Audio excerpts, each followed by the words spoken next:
Grabe ang init ng summer. Grabe ang init ng Mayo hanggang ngayon pinag-uusapan pa rin ang napakainit na Kailin Alcantara at Kobe Paras issue. In fact, habang binavlog namin po ito, naglabas na nga ng statement ang GMA7 Sparkle kung saan resident artist itong si Kailin. Dahil for the longest time, ang daming naglalabasan ng mga, alam mo yung mga post, simula ng magbulalas ng kanyang saloobin itong nanay ni Kobe na si Jackie Forster higil nga sa kinahinatnan ng kanilang relasyon na nagumpisa nung una na parang pinoprotektahan pa sila. In fact, ang kumparing Benji Paras natin at saka yung kapatid ni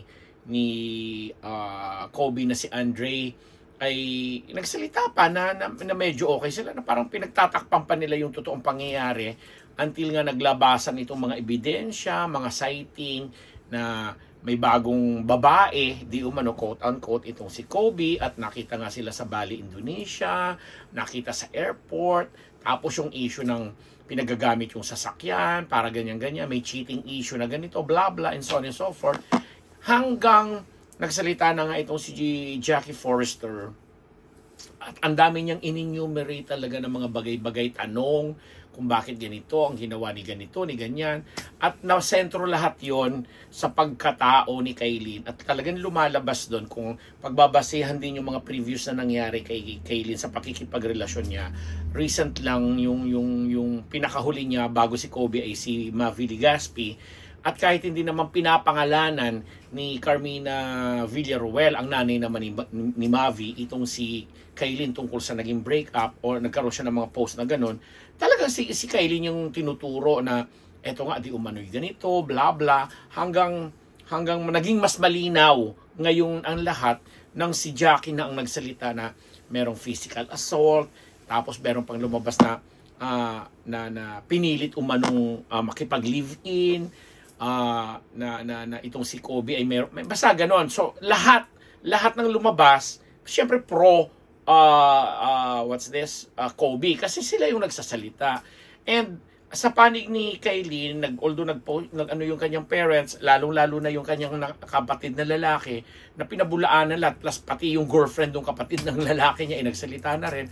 But still, parang hindi naging sakto, kulang kasi ang siyempre iniintay ng sambayanan, si Kailin mismo ang magsasalita. Until nga binabalita natin, na nang dahil sa bagong proyekto ni Kailin, ito yung Beauty Empire sa GMA7 na magsisimula na very soon, mismong hindi naman ang himasok, but pumagitna na ang GMA7 at sinabi nga nila na hindi na magsasalita, pinili na ni Kailin na manahimik na lamang at mag-move on ang lahat, blah blah blah blah, and so on and so forth. But the thing is, kumbaga, the damage has been done dahil nga sa mga pangyayaring pag nakikipagrelasyon itong si Kailin nauuwi sa mga hindi magandang iskandalo, kahit nung malink siya nung kay Felix Miguel Tan Felix, pati yung unfollowhan nyo kay Sofia Andres nga ba yun, yung tungkol sa fashion chuchu, hanggang dito nga kay Mavi Legaspi, na pati yung pamilya nga ni Mavi, di ba, kahit sinakasi, may mga din, hanggang dito na nga, na sabi nga namin kanina, mas na-define, mas nagkaroon ng laman, kumbaga, o sustansya, yung mga pinagsasasabi ni laban kay Kailin ni Jackie Forster, na hindi naman natin masisisi. Although may mga netizen ngayon, ng mga bagong henerasyon, na sinasabi nila na parang lumalabas naman na mamas boy itong si Kobe, kesyo kailangan pang magsalita yung nanay niya on his behalf para sa kanya, but still hindi natin maalis, especially syempre pag may special relationship ang mag-iina, kay lalaki man yan o kay babae, sa kanilang mga parents, talagang syempre masasaktan. Higit kasi sa lahat, ang nasasaktan ay yung mga magulang, na in the same manner na yun na syempre mga magulang din naman ni Kailin nasasaktan din siguro. But the thing was, hindi nga sila mga showbiz people, kaya siguro hindi rin naman siguro sila nakikipagsabayan ng pakikipagbardagulan. Pero ang sumatotal talaga, ang sobrang naapektuhan si Kailin, yung imahe niya, yung reputasyon niya bilang babae, tapos yung siya lagi ang lumalabas na nasa controversial na panig dahil nga nagkaroon na ng kumbaga ng pattern, 'di ba? May ano may precedent may nangyari na before na kapareho din ang nangyari recently. And yun na nga kung pagbabasihan ko ang naging pahayag ni Jackie, makikita mo, mararamdaman mo na gentleman pa rin way itong si Kobe, kasi kung totoo yung physical assault, pananampal or whatsoever na hindi naman pinatulan ni Kobe, kasi unang-una sabi nga nung kapatid ni Kailin higante dahil napakalaking tao nga naman, dapat lang naman talaga na hindi niya patulan. Kaya nga sinasabi natin dito sa issue na to na hanggang ngayon ay pinag-uusapan sa kainitan ng Mayo bago mag-eleksyon, nang maglabas na nga ng kanilang statement itong GMA GMA7 Sparkle Artist Center, kumbaga, syempre pinoprotektahan nila si Kailin. Lalo pat parang feeling namin kasi si Carmina, sina Mavi, mga talent, maraming mga projects na ginagawa sa GMA7. So, it is but fair to say, at least to assume natin na pinoprotektahan din nila syempre yung mga karir nila. Kaya susunod sila. Hindi na kailangan maglabas ng statement during that time itong GMA7 para protektahan pa, kasi lahat naman may mga karir sa GMA7. Pero yung sa usapin na ito, maliban nga dito kay Andre Paras at saka kay kumparing Benji Paras, na may mga proyekto din ginagawa, kasi lalo na si Andre na alam namin nasa GMA7. So may mga kailangan din silang protektahang interest nila. O, di ba?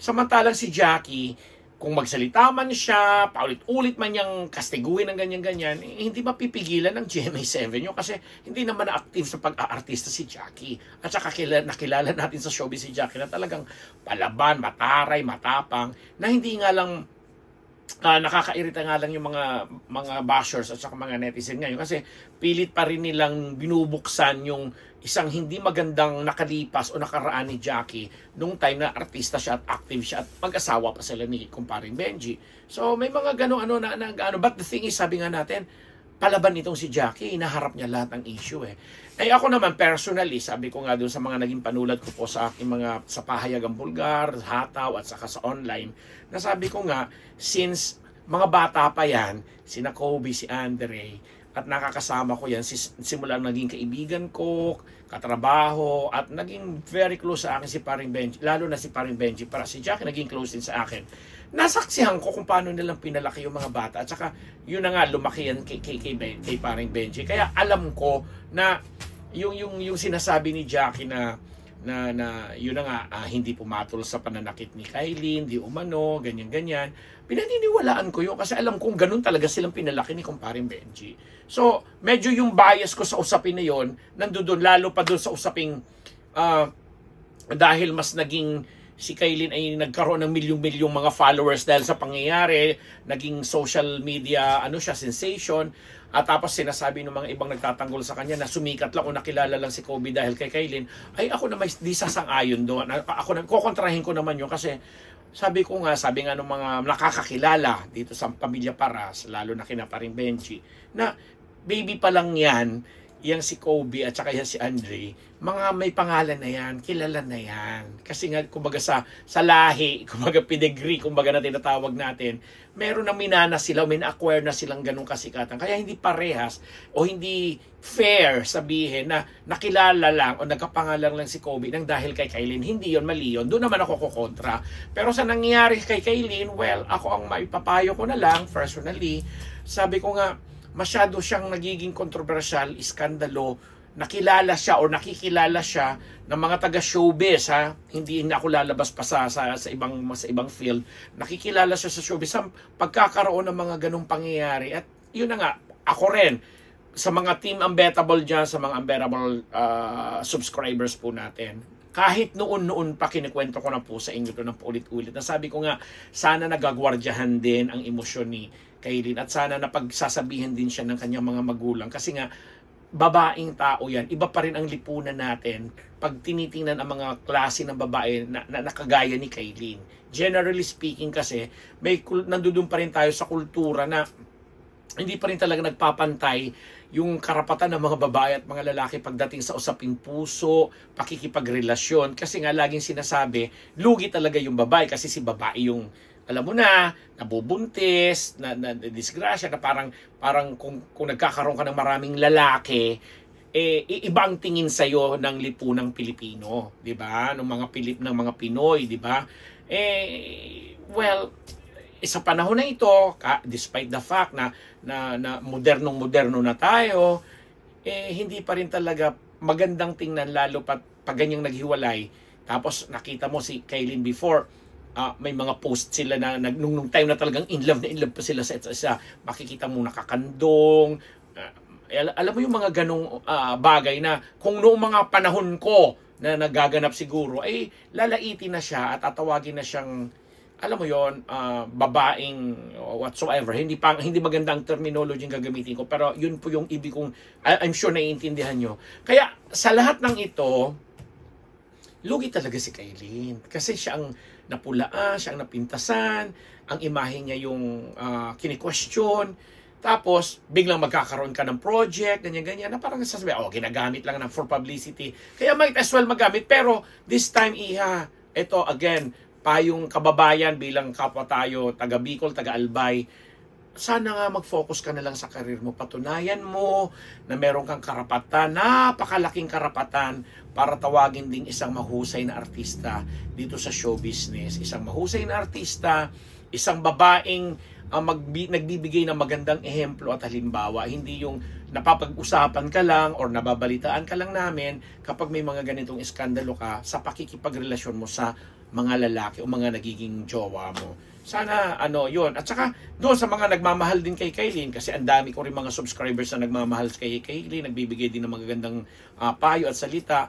Yun ay parating sana natin sa mga kinaukulan, hindi lang sa GMA7 na nangangalaga ng kanyang karir, maging sa kanyang mga kamag-anak, lalo na sa kanyang mga magulang na, yun nga, kasi parang ang naging imahe ni Kaylin, ayun,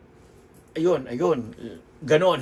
Kung ano man yun, ayoko nang banggitin kasi naaawa din naman ako. Nakakaawa siya. Pero kung meron ngang mali o meron ngang dapat siyang i-correct sa kanyang pagkatao, sa kanyang pagkababae, ito na yung panahon. Kasi ang dami na yan. Ilang beses ka nang naboljak, Iha. Ilang beses nang napintasan, napulaan, at kini-question ang iyong pagkatao. Hindi lang yung pagkababae mo, kundi yung pagkatao mo in general. Na pati yung mga magulang mo, kapatid mo, ay nadadamay na rin. So, this time, meron kang proyekto, sana, yun na nga, sabi nga namin, ang hamon namin or ang challenge namin sa'yo, patunayan mo na isa kang magaling na artista na dapat hinahangaan, ginagawang magandang halimbawa. O, diva? Kaunting payo lang naman, munting payo mula po dito sa amin sa Unbearable Channel. Ako po ang inyong lingkod, Papa Unbearable Ambet Nabus. Nagpapasalamat sa lahat ng aming sponsors, mga subscribers, ang Ideal Vision, ang Simas Philippines, MWell, Mama Shea Cabal Revilla, Colonel Jundi Mayuga, ang mga kapamilya ko po dyan sa Faces and Curves, Dr. Jerry Casata at Dr. Sheila Casata, Dr. Pong Magtibay ng One Dental Clinic, si Dr. Jess Solis ng One Gorgeous Smile, at lahat po ng mga kapwa ko Oragon, mga kababayan ko dyan sa Bicol, Luzon, Visayas, Mindanao, pati na po yung mga abroad na mga subscribers po namin dito. Sina-shoutout ko po kayong lahat. Nagsa-shoutout po ako para sa inyong lahat.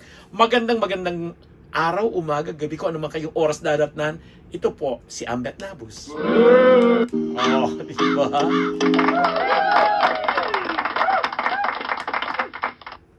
Nawala na ang music mo, Day.